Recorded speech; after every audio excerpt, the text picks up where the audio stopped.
함께 보실 하나님의 말씀은 고린도 후서 1장 3절과 4절입니다. 고린도 후서 1장 3절과 4절 말씀입니다. 찾으셨습니까? 다 같이 한 목소리로 읽어보겠습니다.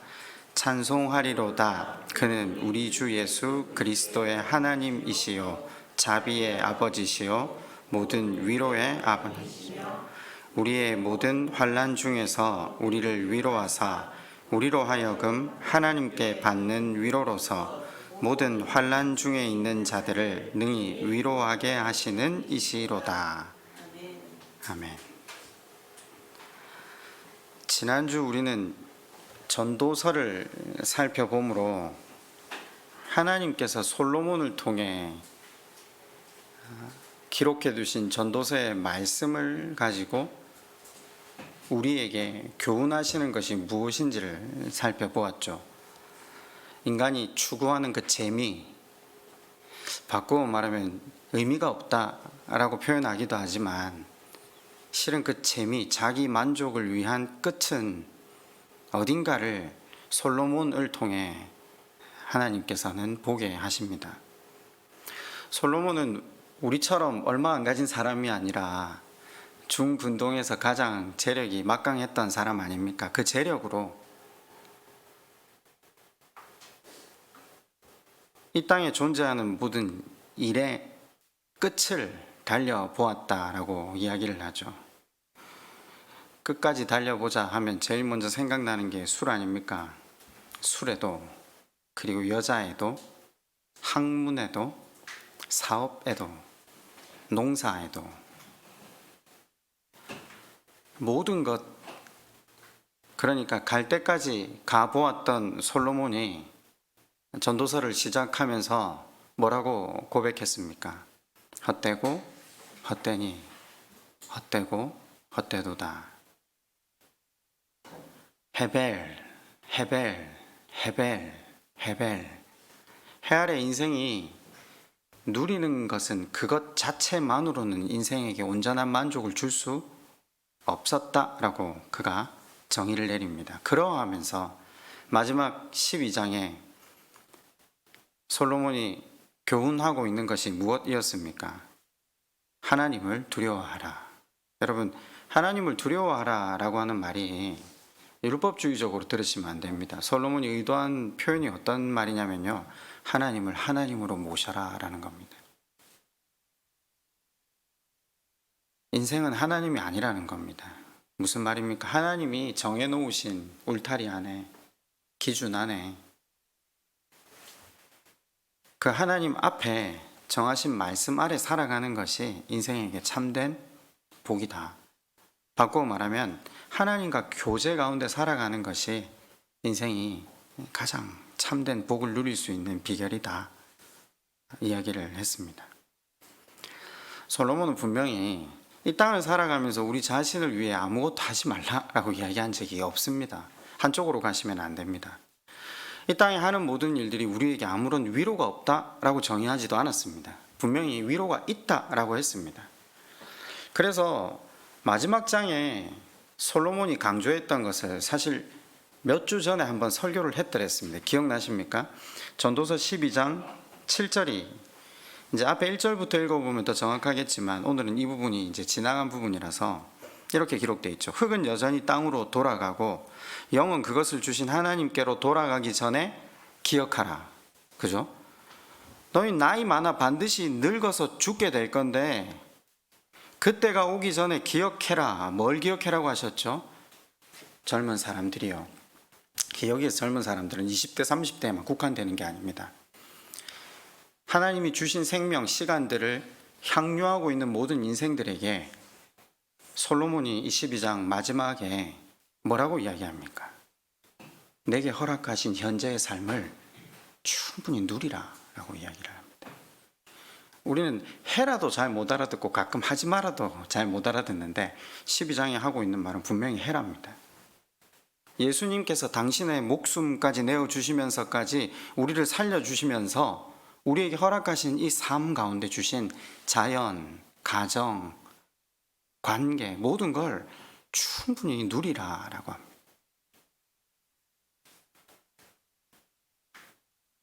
주어진 일에 최선을 다해서 일하고 마음껏 하나님 주신 만물을 누리라. 그걸 7절에 하나님께 돌아가기 전에 기억하라라는 것이죠. 이게 율법주의 얽매이신 분들은 같은 말씀을 읽는데 심판이 있기 전에, 그러니까 심판이 있기 때문에 젊을 때 아무것도 하지 마라 라는 말로 오해를 하시더라고요. 아니요, 본문을 잘 읽어보시면 하나님께서 심판하실 때가 있고 정한 인생의 날수가 있기 때문에 움직일 수 있을 때 할 수 있는 모든 일을 하라라는 말입니다. 매 순간을 하나님 주신 선물로 알고 감사하며 하나님께서 맡기신 가정, 일, 교회, 사람과의 관계들 정말 최선을 다하고 또 누릴 수 있어야지 죽음이 다가와도 후회하지 않고 죽을 수 있다라고, 그것이 하나님께서 의도하신 인생의 의미 있는 삶이라고 하나님께서 구약에도 분명히 말씀하고 계시는 거죠. 그런데 이렇게 정확하게 말씀을 드렸는데도 우리에겐 참 굉장한 영적인 편견, 영적인 오해들이 있는 것 같아요. 이렇게 오늘 설교 제목을 제가 이렇게 잡았거든요. 자기의 필요를 채우는 것. 그죠? 그러면 여러분 그 제목을 딱 들으면 오늘 방향이 어디로 갈 거다라는 느낌이 있잖아요. 그러면 자기의 필요를 채우는 것 하면 뒤에 여러분 어떤 문장을 수식으로 다시겠습니까? 그것은 죄다? 그것은 선이다? 지금 앞에 제가 솔로몬의 전도서의 마지막 결론을 이야기를 드렸으니까 눈치는 채셔야죠, 그죠? 자기의 필요를 채우는 것은 죄가 아니다. 지금 그잖아요. 그 말씀을 드리려고 하는 겁니다. 그러면 다시 제가 질문을 아마 드려볼까요? 내 필요를 먼저 채우는 것은 성경적입니까? 아닙니까? 물론 말 자체만 따지고 보면 좀 헷갈리죠. 내 필요를 먼저 채우는 것이 성경적인가 아닌가. 제가 주일날 축구를 하러 갔다가 다리가 아파서 두 코트밖에 못 뛰고, 아니 엄밀히 말하면 두 번째 코트에 제가 골을 넣어서 이제 내가 다 이루었다 생각하고 밖에 나왔거든요. 나왔는데 이제 다른 교회 집사님 한 분이 계셔서 그분이 이제 또 이야기를 좀 했으면 해서 같이 둘이서 이야기를 좀 나눴는데, 그분이 저한테 하는 이야기를 이렇게 들으면서 제가 하나 깨달은 게, 내 평생 교회를 다니면서 늘 들어왔던 이야기, 성도들이 가장 많이 상담해 오는 이야기, 무슨 이야기냐면요, 직장일, 가사일, 사람과의 관계 속의 일들이 많이 바쁜데도 불구하고 하나님께 받은 은혜가 있기 때문에 교회의 일들을 최선을 다해서 감당해 왔다라는 거죠. 우리가 보통 큰 교회도 그렇지만 작은 교회도 그렇고 1인 다역을 하는 게 일반적이지 않습니까? 그런데 그 많은 일들을 감당하다 보니 정작 챙겨야 되는 가족들, 그리고 심지어 자기 자신마저 영적으로 고갈이 되어서 일들을 감당할 수 없을 만큼 지경에 이르렀다라고 이야기를 하더라고요. 그리고 그분이 그렇게 말씀하시면서 자기뿐만 아니라 자기 교회 많은 분들이 그러하다라고 이야기를 덧붙이시더라고요. 저도 어쨌든 평생 교회를 다니면서 늘 들었던 이야기 중에 하나거든요. 그렇잖아요. 배우자가 예수님을 잘 섬겨서 가사일도 좀 같이 도와주고 여러 가지 일들을 마음으로 품어주기라도 하면 좀 좋은데, 그렇지 않은 분들은 회사, 가정, 시댁, 친정, 주변 사람들, 집에 있는 아이들까지 혼자 돌봐야 되고, 사실 바쁜 지경을 넘어서 피곤이 일상이 된 사람이, 그런 사람들은 그렇잖아요. 늘 바쁘다 보면 누구를 만나도 다음에 할 일을 머릿속으로 생각하거든요.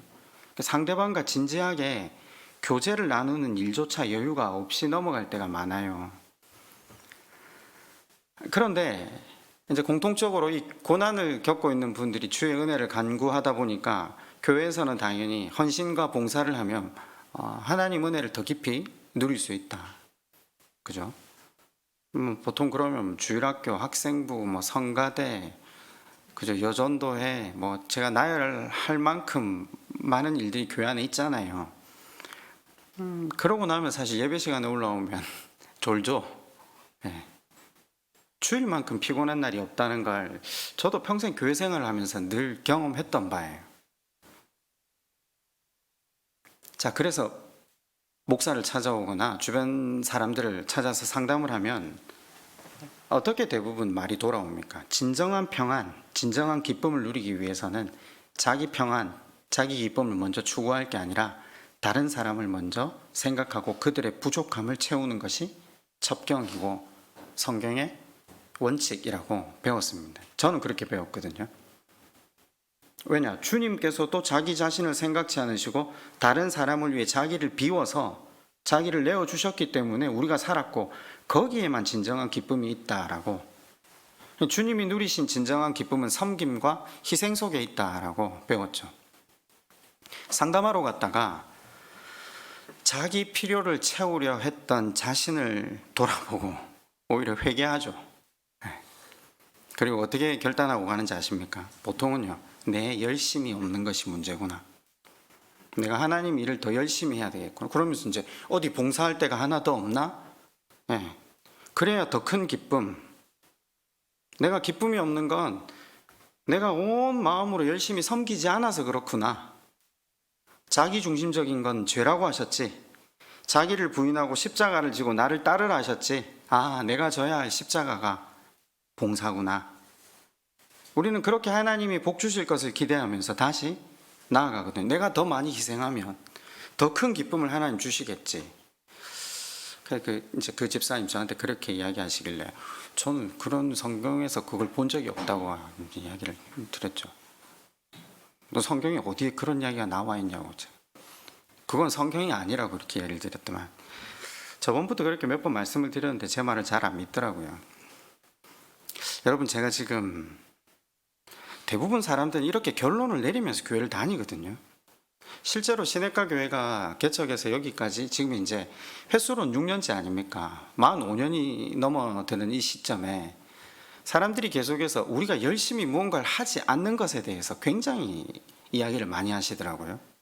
그래서 도대체 뭘 해야 되냐라고 질문을 저도 많이 했는데, 사람들은 열심히 일하지 않음에 대한 불안감이 기본적으로 다들 있으신 것 같아요. 그리고 열심히 일하는 사람은 당연히 하나님께서 기뻐하시고 그의 믿음을 높이 사신다라고 생각을 하시죠. 그러면요, 예수님이 왜 말씀을 전하시다가 마리아는 앉아서 말씀을 듣고 있고 마르다는 일을 하다가 바빠서 이야기를 할 때, 그때 예수님이 그런 식으로 말씀을 풀어가셨으면 안 되죠. 제가 일전에 한번 말씀을 드린 적이 사실 있는데, 제가 방금 말씀을 드릴 때 그건 성경에 없다, 그건 성경이 아니다 라고 말씀을 드렸지만, 여러분은 아마 여러분 마인드 속에 이 생각의 틀이 분명히 갖춰져 계실 겁니다. 그리고 제가 아니라고 했지만 그게 뭐가 잘못되었는지 혼란스러워 하실 수도 있을 겁니다. 참된 기쁨은 희생과 봉사에 있다. 맞는데? 그죠? 교회의 모든 일의 원리 속에 사실 성경의 내용이 조금씩 포함되어 있거든요. 부분적으로요. 근데 대전제를 바르게 이해하고 부분적인 거를 봐야 되는데, 우린 대전제 없이 항상 한쪽으로만 치우쳐지는 거죠. 새롭게 시작한 하브루타 모임에서 성경을 읽는 기준에 대해서 말씀을 한번 드렸거든요. 구약 성경을 읽었던 사람들은 신명기 사관으로 성경을 읽어요. 하나님께 순종하면 복 주시고 불순종하면 저주를 받는다. 그건 성경 전체를 읽는 사관이 아니에요. 그럼 구약을 읽는 사관이죠. 이 대전제를 모른 채 한쪽에 지엽적으로 빠지기 시작하면 우리가 율법주의에 속하게 되는데, 자, 그러면 대전제가 뭡니까? 왜 대전제가 뭐기 때문에 제가 그 집사님 하시는 말씀에 성경은 그렇지 않다라고 말씀을 직접적으로 드릴 수 있었을까요? 보세요. 우리는 이 땅에 청지기로 부르심을 받았어요. 맞죠?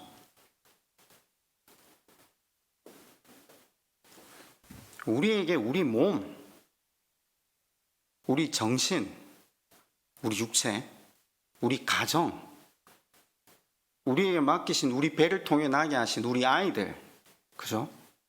내 배우자, 순서가 있잖아요. 그냥 이건 기본이잖아요. 그 다음 뭐죠? 굳이 따지자면 교회 공동체. 그러니까 교회라는 건 나잖아요. 내가 하나님이 거하실 성전으로 만들어가는 교회지. 유형의 건물은 교회라고 사실 부르면 안 되지만 예배당이라고 부릅시다. 그러니까 공동체라고 합시다. 공동체. 그 다음 순서로 따지면 저는 사실 공동체가 좀 뒤로 밀리는 것 같아요. 요즘 직장이 더 6일 동안 오래 있는 곳이 되잖아요. 그럼 사실은 직장이 두 번째로 와야 되는 것 같아요. 세 번째가 제가 볼 때는 교회 공동체 정도 되지 않을까 생각을 해요. 일단 많은 사람들이 동의하진 않겠지만 저는 그렇게 생각을 해요. 왜냐하면 하나님께서 우리에게 허락하시고 발 디디게 하는 시간이 많은 곳이 우리에게 우선순위가 되는 것은 정확한 거잖아요. 그러면 먼저 청지기로서 우리에게 맡겨주신 것 중에 제일 먼저 우리가 관리해야 되는 것 뭡니까? 우리 육체, 우리 정신, 우리 감정. 맞잖아요. 그냥 우리 삶을 먼저 관리하는 것은 그냥 상식입니다. 이건 어디에 적혀 있는 걸 찾지 않아도 그냥 기본이고, 내 자신의 필요를 무시하면서 남의 필요를 채우기 위해 노력하는 것은 성경적이지 않아요. 그건 논리적일 수도 없는 거예요. 그것이 왜 가능하냐면 자기 의가 커지면, 지나친 열심에 가려진 거짓 경건이 우리를 가리면 그게 가능하죠. 물론 항상 그렇지는 않겠지만, 그죠? 그럴 수 있다라는 걸 보셔야 돼요. 물론 어떤 분에게는 지금 제가 드리는 설교가 한 번씩 설교를 하면 자유함을 누리는 굉장한 탈출구로 생각하시는 분들이 계시던데, 그죠? 자기만을 위해서 살고, 그죠? 헌신과 봉사 없이 교회 생활을 해도 된다는 근거로 삼을 수 있다. 그렇게 오해하실 수 있다는 것도 저도 알고 있습니다. 우리의 죄된 본성은 항상 우리로 하여금 한쪽으로 자꾸 치우칠 것을 유혹하거든요. 목사님이 그래 말씀하셨다. 이제 이 설교가 증거가 되겠죠. 기도하고 바라기는 말씀이 의도하는 바가 제대로 들려지기를 바랄 뿐입니다. 가끔 순모임을 하시면 그런 이야기가 자주 들려요. 제가 분명히 설교 때 말씀의 대전제를 설명을 드렸는데, 이제 대전제는 안 들으시고 그 부분, 적용 부분을 이제 물론 앞에 졸았으면 어쩔 수 없잖아요. 그럼 이제 요것만 들으면 이쪽으로 가야 된다. 그렇게 나누셨다. 그래서 되게 그게 좀 위험하지 않느냐. 간혹 이제 뭐 순장님들이나 옆에 들으신 분들이 말씀을 하시던데 괜찮다고, 계속 설교하니까 걱정하지 마시라고. 계속 똑같은 설교하니까 걱정하지 마시라고. 계속 똑같이 설교하면 나중에 어쩔 수밖에 없이 똑바로 적용할 수밖에 없다고. 가끔 제가 한 번씩 우리 가족 예를 드는데, 식사하기 전에 보니까 방이 엄청 어질러져 있더라고요. 아이들 노는 방이. 그래서 제가 3번을 불러서 야, 너 방 제대로 좀 치우고 와서 밥을 먹어 이랬더니 이 녀석이 탁 들어가면서 한다는 말이, 형아 누나 방 치우래. 그죠? 제가 한 말에 주어는 그분인데 그분은 다른 사람을 주어 삼더라고요. 말이 의도한 바와 다른 적용과 해석이 나오는 건 그 인생의 오랜 죄성인 것 같아요. 분명한 것은요, 여러분, 나 자신의 필요를 채우는 것은 잘못된 게 아니에요. 나의 필요를 채우는 것은 이기적인 것이 아니에요. 예를 들어서 우리는 쉼이 필요해요. 그죠? 위로와 소망이 필요해서 그것을 채우는 기본적인 것을 이기적이라고 한다면요, 이런 전제를 세워볼 수 있죠. 그럼 그걸 필요로 하는 다른 사람의 필요를 채워주는 섬김은 뭐가 됩니까? 그렇잖아요. 아니, 교회 안에 그렇게 질문하는 분들, 이 교회는 무슨 이렇게 섬김과 희생과 봉사가 없어? 간혹 그렇게 오시는 분들이 질문하실 때가 있거든요. 그럼 교회라는 말은 일단 목사가 제일 1번이어야 되니까, 저는 교회에서 주는 사례를 받고 일을 하는 사람입니까? 아니, 저는 합니다. 그러나 다른 성도분들은 똑같이 교인이라서 그걸 누릴 수 있는 자유가 있고, 이분이 자기 어떤 그 상황이나 사정에 따라서 이걸 못 하시겠다고 하면 저는 안 하시는 게 맞다고 생각을 합니다. 챙겨드리지 못하는 것들은 제가 최선을 다해 챙겨드릴 테니 나머지 부분이 없다고 해서 우리 교회가 건강하지 않다고 말하지는 말아 주십시오. 근데 이해를 못 하시더라고요. 이런 거죠. 제가 예를 하나 들어볼까요? 우리 순위 처음에 5개로 짜여졌거든요. 그러니까 순위 5개로 짜여지면서 사람들이 이제 계속 민원이 들어와요. 한 순에 5가정, 6가정이 되니까 수가 너무 많아졌다. 나누면 안 된다. 그래서 제가 들으면서 이제 그때는 말씀을 못 드렸죠. 그럼 누군가 순장을 해야 되고, 순장을 하는 사람은 자기 집을 열어야 돼요. 그죠? 한번 생각해 보신 적은 있으시죠? 현대인들 중에 자기 집을 주일날 오픈해서 많은 가정들이 그 집을 왔다가 가게 하기 위해서는 토요일날 청소를 다 해야 되고요. 사실 가고 나서 또 청소를 해야 되고요. 그에 보이지 않는 많은 수고와 헌신과 봉사가 있어야 되기 때문에 가정을 연다는 건 굉장한 일이거든요. 거기에 헌신해 오신 분이 몇 분 안 계셨어요. 그 중에서도 하다가 또 그 일이 힘드시면 언제든지 그만두게 해드리겠다고 말씀을 드렸던 터라 하다가 보면 힘든 일이 많이 발생하잖아요. 그러면 5순밖에 못 운영하는 거예요. 예. 그러다가 4순이 되고 2순이 되고 없어진다. 그러면 안 하면 되죠, 차라리. 그게 오히려 유익이죠. 밥을 하시는 분들이 밥을 하셔서 고통이 배가가 된다. 그죠? 밥은 먹고 싶으나 밥을 하겠다는 사람들이 많이 나서지 않을 때는 저는 안 하면 된다고 생각해요. 그래서 초반에 우리가 조금 그에 대한 의견 나눔이 있었잖아요. 교회는 각자의 필요의 채움이 저는 우선이라고 생각해요. 이게 지극히 상식이잖아요. 정당한 쉼과 위로와 소망을 채우려는 것은 당연한 것 아닙니까? 목사는요, 제가 왜 이렇게 표현을 해요? 목사는 신앙이 좋거나 믿음이 좋아서 그 일을 감당해야 된다. 이게 아니라 목사는 교회로부터 사례를 받기 때문에 일을 하는 거죠. 이건 좀 달라요. 이건 직장의 문제로 저는 생각하거든요. 하나님께서 우리를 필요함이 있는 존재로 지으셨어요. 그죠? 제가 어제 말씀 묵상인가 우리를 의존적인 존재로 지으셨다고요. 날 때 알몸으로 나서 죽을 때 알몸으로 가는, 그러니까 인생이 알몸과 알몸 사이의 순례 여행이다, 이런 표현을 잠시 썼는데, 날 때 누군가의 도움이나 보살핌 없이는 인생은 존재할 수가 없어요. 그렇지 않습니까? 아가 혼자 자라서 그 사람으로서 살아갈 수 있다? 불가능하다는 건 우리 너무 잘 알잖아요. 갓난쟁이가. 그런 거 보면 다윈이 진화론을 외치면서 가만히 보면 다윈이 애를 낳아본 적이 없는 것 같아요. 저는 그 생각을 제일 먼저 했거든요.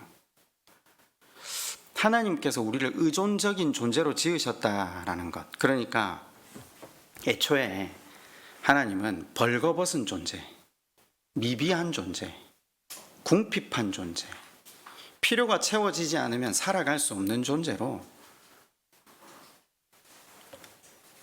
사실 인간은 굉장히 비참한 존재로 창조되었다고 해도 과언이 아니죠.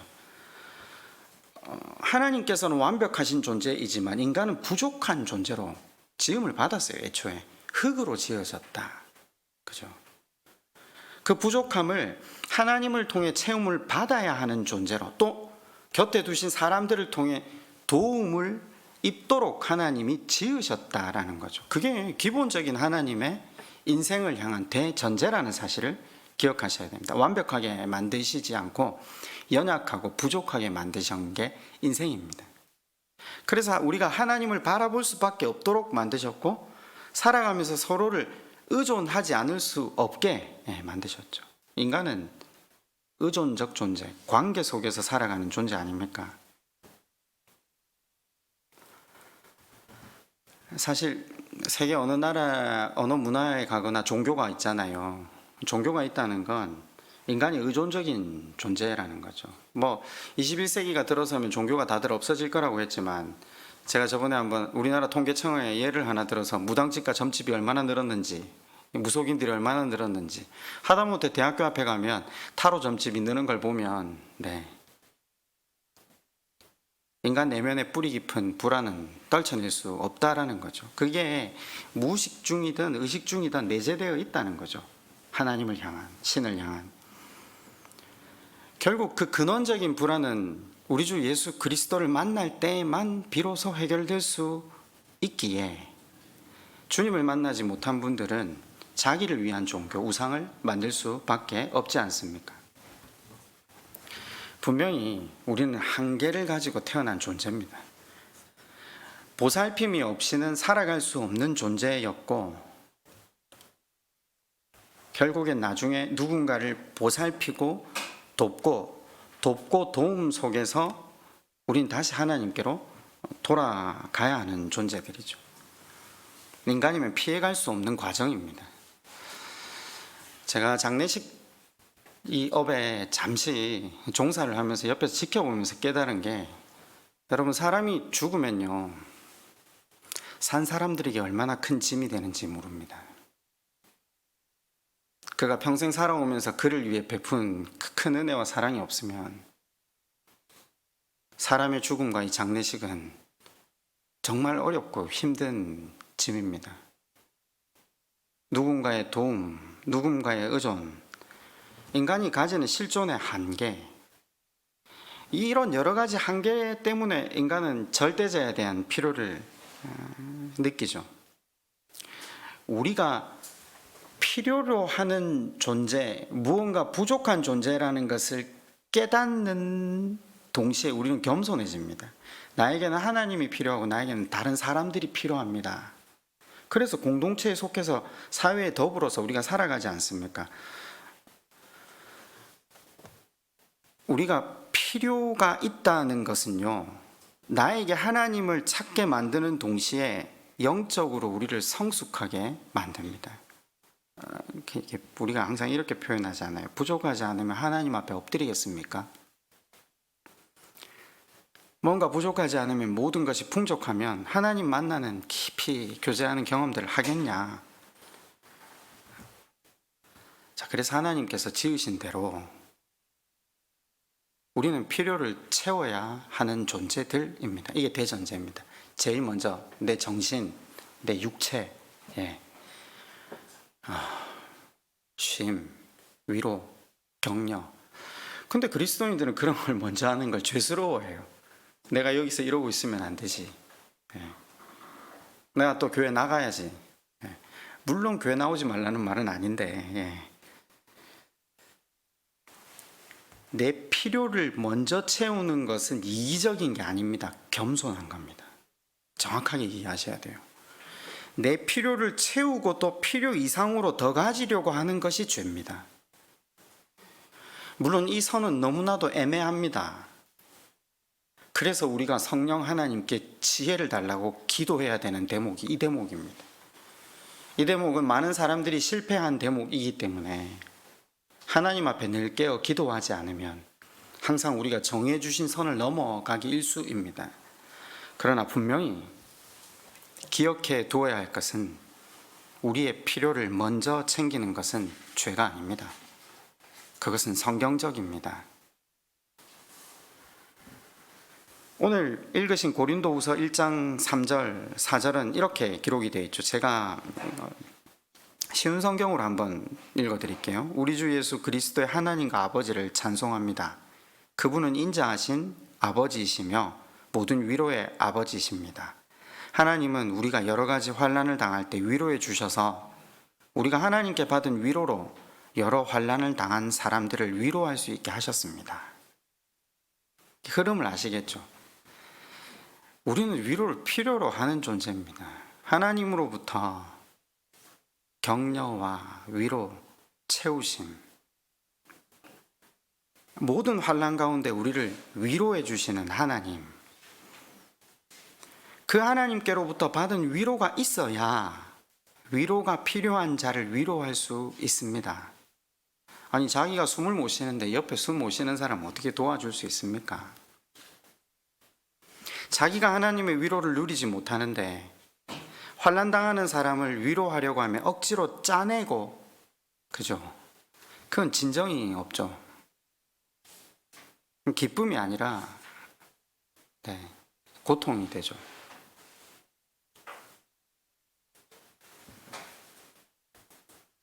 여러분은 어떠세요? 물론 지난주 창세기 50장 설교를 하면서 설명을 쭉 드렸지만 사실 긴 세월 동일하게 계속 반복했는 내용이거든요. 한쪽에서는 말씀에 비추어진 자기 자신의 죄악을 바라보면서 죄책감에 갖다 놔 삶의 무게도 무겁고 교회만 오면 하지 말라는 것만 늘 듣는 것 같고 내가 잘못한 것에 대한 죄악의 비추임만 보는 것 같지만 사실 제가 중간에 여러 가지 이야기를 했는데 그 모든 죄악을 덮고 주님이 우리를 대신해서 죽어주신 그 사랑의 크기가 더 크고 우리를 자녀 삼으시면서 우리에게 주신 자녀됨의 특권과 권세가 더 크거든요.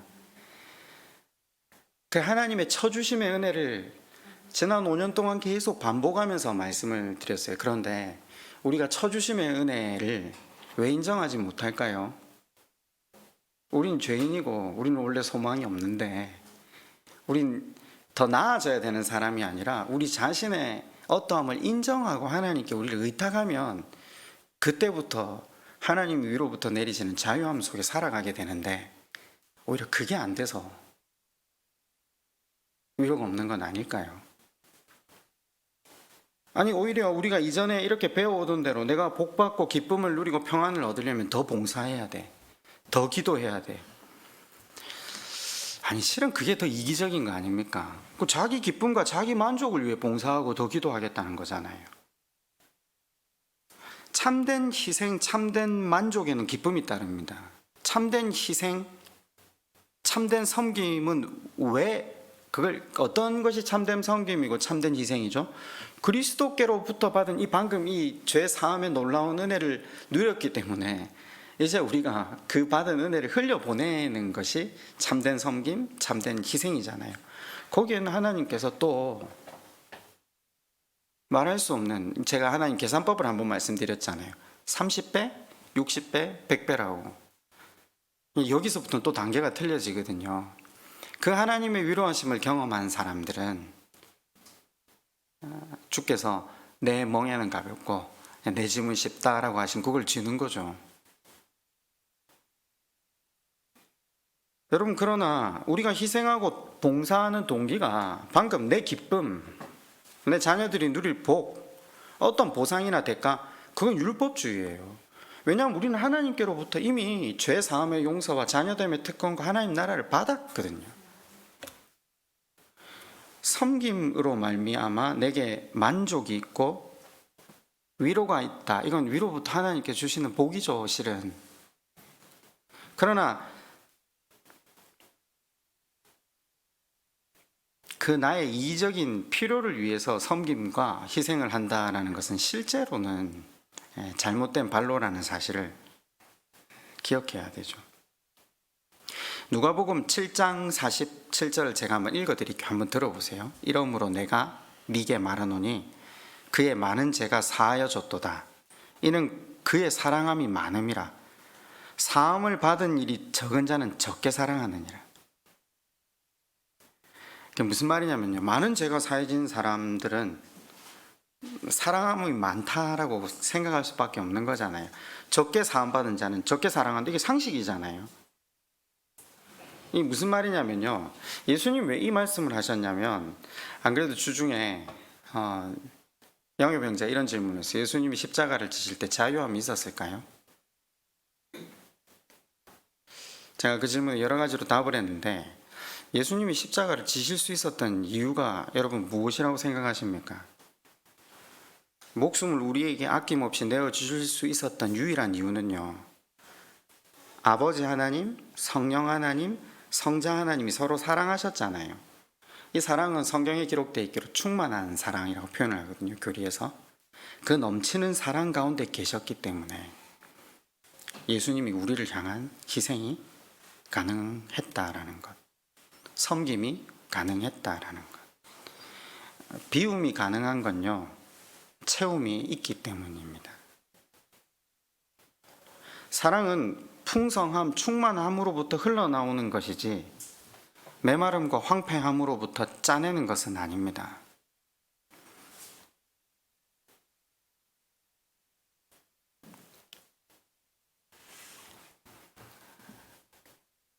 교회를 섬기면서 성경에 기록된 말씀을 조목조목 전하면서 어떤 분들은 깊은 은혜를 누리세요.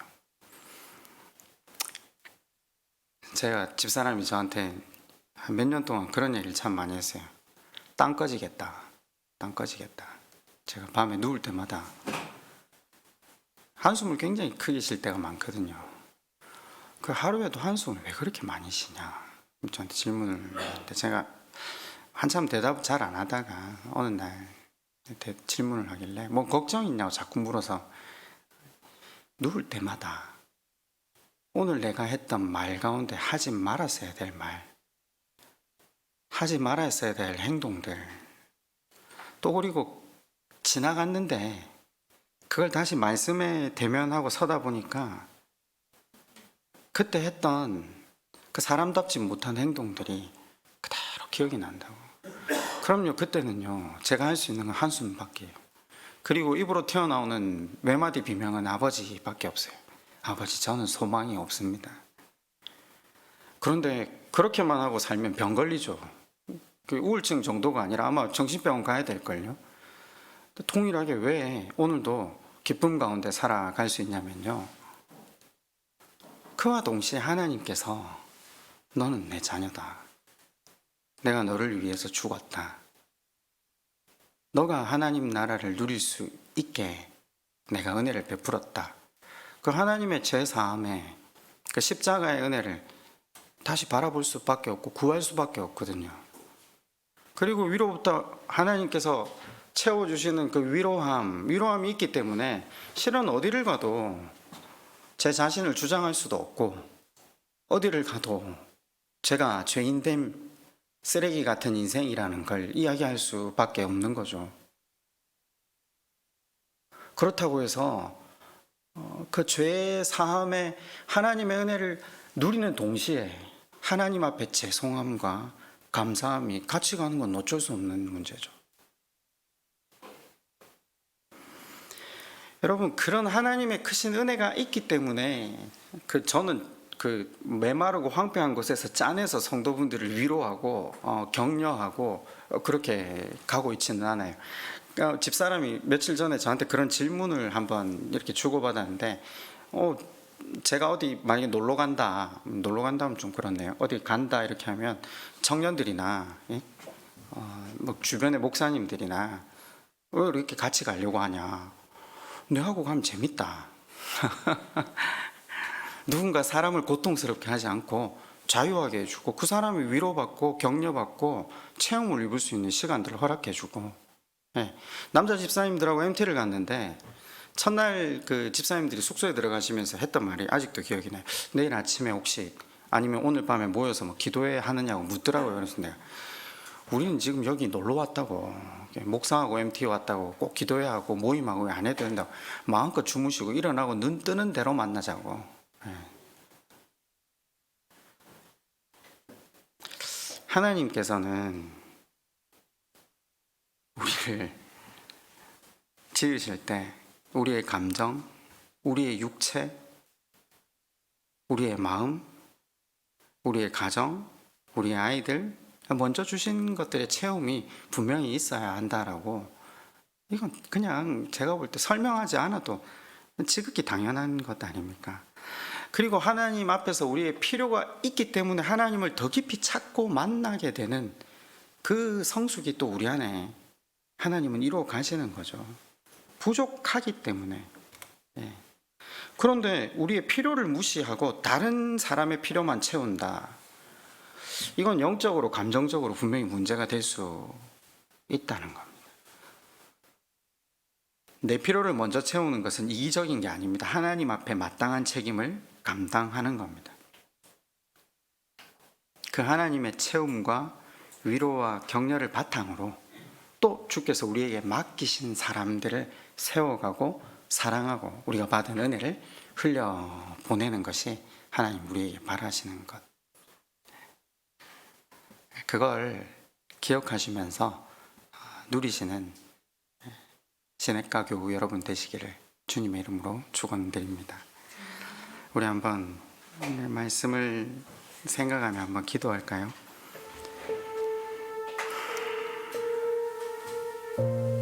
우리가 그동안 좀 지나치게 경건하게 생각했던 부분들, 또 오해, 이 말씀 안에서 그런 것들이 좀 고쳐질 수 있는 시간들 됐으면 좋겠어요.